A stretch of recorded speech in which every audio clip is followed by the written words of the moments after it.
आज के इतिहास में कहानी गढ़वाली अरसे की। नमस्कार, अभिवादन स्वीकार करिए निशा रावत का।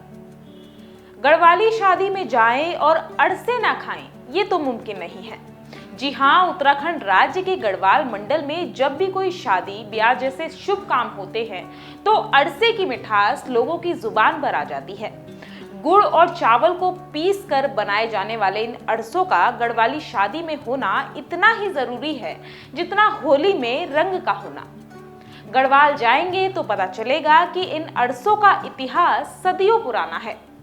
इतिहास बताता है कि आज से तकरीबन 1100 साल पहले ये अरसे दक्षिण भारत से गढ़वाल पहुंचे थे और तभी से गढ़वाल में अरसों का चलन है। इन सब बातों को जानने के बाद सवाल ये आता है कि कौन इन अरसों को दक्षिण भारत से गढ़वाल लेकर आया, किसने गढ़वाल में अरसों की रीत शुरू की और आखिर कैसे ये अरसे गढ़वाली शादी की पहचान बन गए। इतिहासकार बताते हैं कि गढ़वाल में अरसों का आगमन 9वीं शताब्दी में हो गया था और तभी से गढ़वाल में अरसों का चलन है।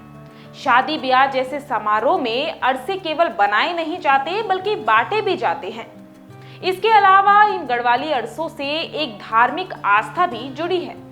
अरसों को लेकर धार्मिक मान्यता कुछ ऐसी है कि उत्तराखंड राज्य में बद्रीनाथ और केदारनाथ के मंदिरों में पूजा करने पंडित दक्षिण भारत से आया करते थे। खास बात यह है कि दक्षिण भारत से आने वाले पंडित अपने साथ अरसालू यानी अरसे लेकर आया करते थे। अब सवाल ये है कि आखिर दक्षिण भारत से पंडित अरसालू लेकर ही क्यों आया करते थे। इसका भी एक कारण है, अरसे का लंबे वक्त तक चलना।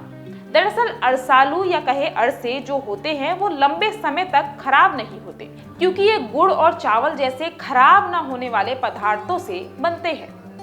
बात कुछ ऐसी है कि सदियों पहले यानी उस समय काल में यात्रा करने का कोई साधन नहीं होता था, लिहाजा दक्षिण भारत के पंडित लंबी पैदल यात्रा करके उत्तराखंड आया करते थे और इस यात्रा में महीनों का समय लगता था और इसलिए पंडित अपने साथ अरसे लेकर चला करते थे ताकि यात्रा के दौरान भूख लगने पर वह उसे खा सके और वो खराब भी ना हो।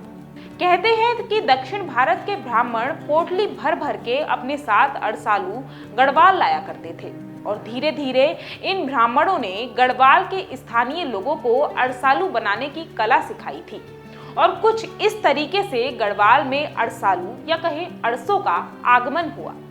धीरे धीरे यहाँ के लोग इसे पसंद करने लगे और धीरे धीरे गढ़वाल की संस्कृति ने इसे अपना लिया।